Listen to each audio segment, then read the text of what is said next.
आज जब देश आजादी की 78वीं वर्षगांठ मना रहा है, तो यह जरूरी है कि हम पीछे मुड़कर देखें कि आजादी के 7 दशकों से भी ज्यादा समय में हमने क्या हासिल किया और क्या करना बाकी है। स्वतंत्रता दिवस सिर्फ एक तारीख नहीं, बल्कि राष्ट्र के आत्मचिंतन और मूल्यांकन का अवसर भी है। इस नजरिए से देखें तो हमें ऐसे कई कारण मिलेंगे जो हमें राष्ट्रीय गौरव से भर देंगे।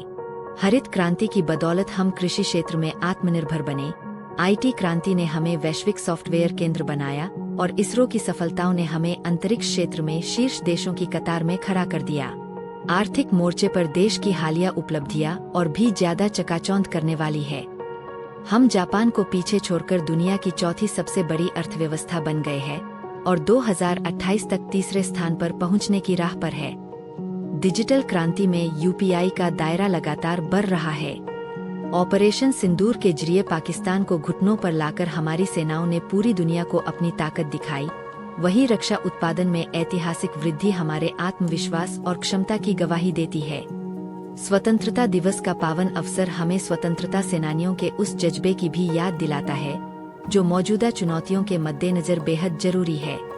बहरहाल, भारत पर 50% अमेरिकी टैरिफ लगाने की घोषणा कई आशंकाएं पैदा कर रही है, लेकिन वैश्विक रेटिंग एजेंसी S&P ने भारत की साख को एक पायदान ऊपर उठाया है।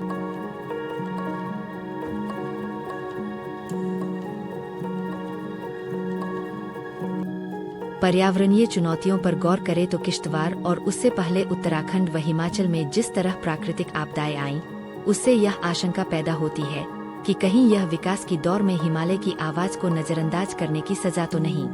दूसरी ओर, देश में राजनीतिक मतभेद अब इतने बढ़ गए हैं कि संवैधानिक संस्थाओं को भी संदेह के घेरे में लाया जा रहा है।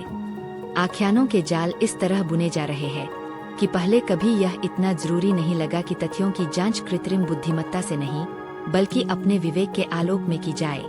हमारा ऐसा संकल्प ही आजादी के जश्न को महज औपचारिकता बनने से बचा सकता है।